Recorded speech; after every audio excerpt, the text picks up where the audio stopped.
Hello and welcome to episode 2 of the Inspiration Podcast. Apologies for not coming on sooner.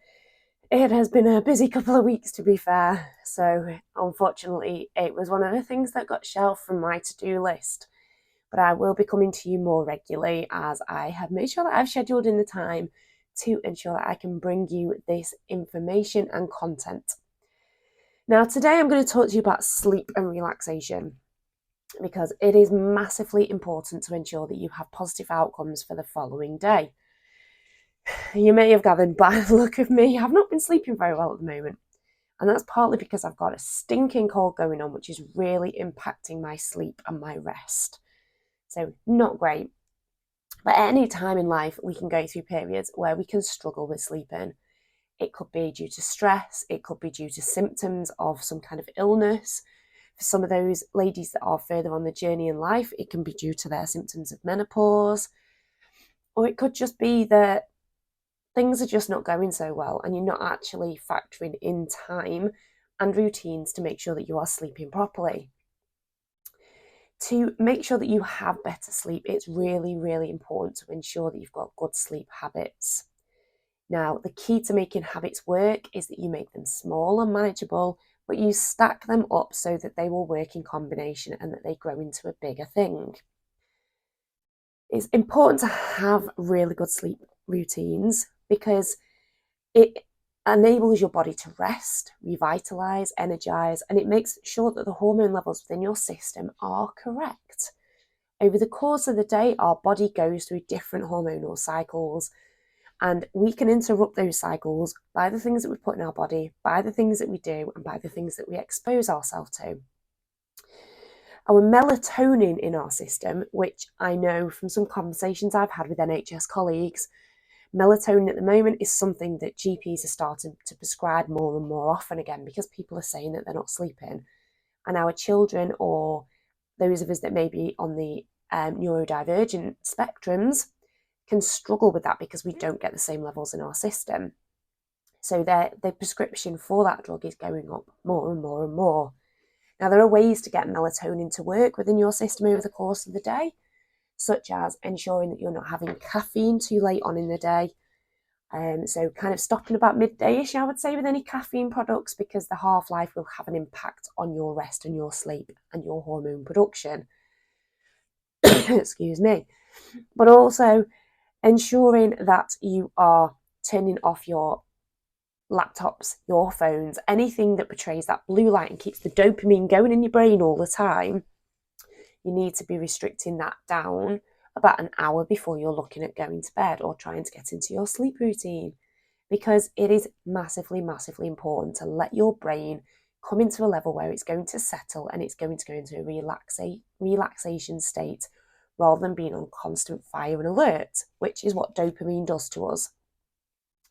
So some tips to enable you to get better sleep routines, and start planning your sleep routine.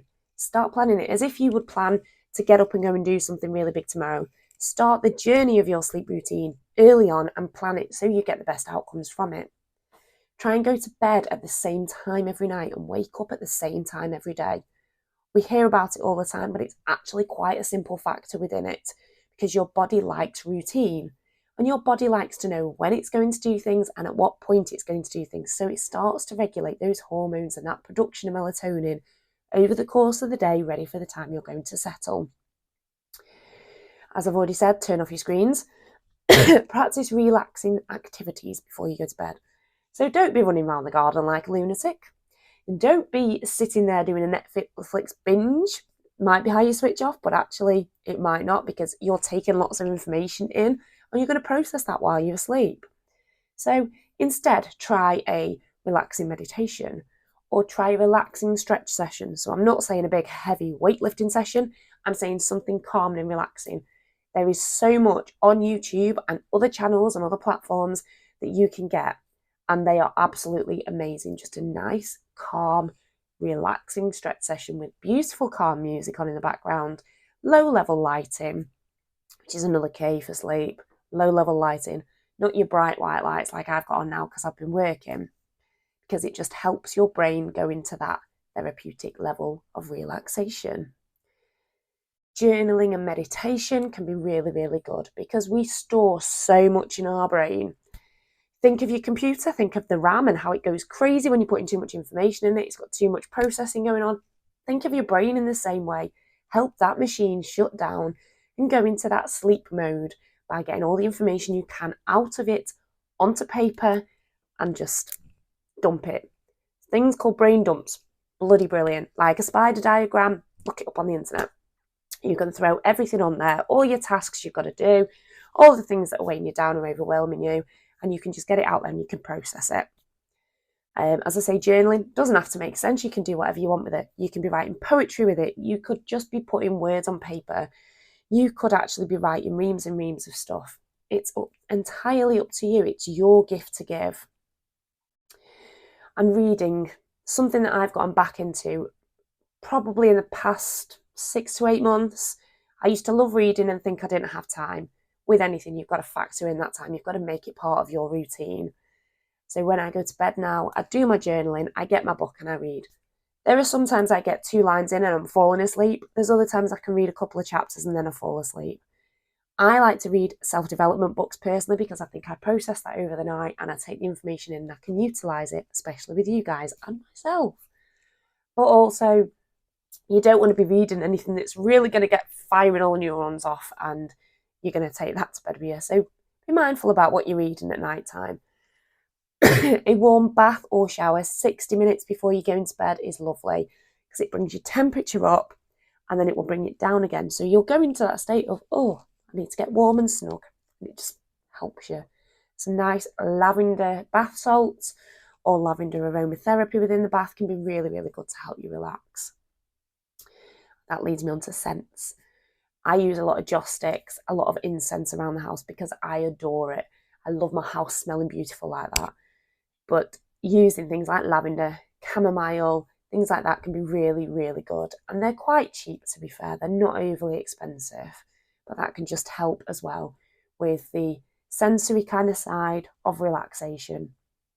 Because at the end of the day, relaxation is an all-round holistic method.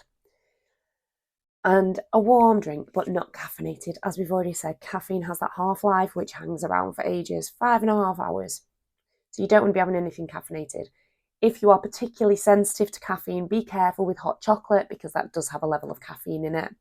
I will come on another podcast and let you know about the caffeine levels and stuff, and we'll do a bit of a nutritional one. But yeah, 60 minutes before bed, nice warm drink, Horlicks, Ovaltine, boiled water, herbal tea, anything like that. You can get sleep mixes in herbal tea, which are beautiful. I've got a particular favourite. I think I pick it up in Aldi.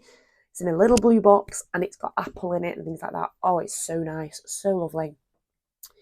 But the other thing to think of as well is your sleep cycles. So your sleep cycles are an hour and a half.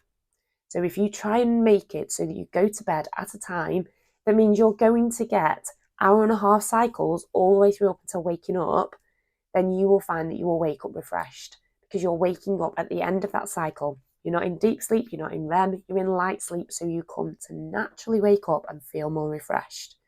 So work it out. For instance, I'm getting up at 5:15 in the morning, I'll be going to bed probably about 9:30, 9:45, 10 o'clock at the latest, so that I'm trying to get into those cycles. So yeah, that's the kind of thing you can do. Obviously, another one that we do in our house is we generally have meditation music on or relaxation music on our Alexa on the landing. And that's partly to help Nate settle because he doesn't always settle that easily. And it also helps me. Some people find white noise, brown noise. You can pick out chakra kind of bass noises. You can get loads on SoundCloud and things like that, or you can just do it on Alexa and Amazon. Absolutely perfect, and it will just help you drift off to sleep. And on that note, I am going to leave you. I hope you have a fabulous weekend. I hope you get some rest and relaxation. I am certainly going to try because I am shattered. So yes, enjoy your weekend and I will see you all again soon. But I've been Steph from Inspiration Coaching on the Inspiration Podcast, and I look forward to hearing and seeing from you all again soon. Much love.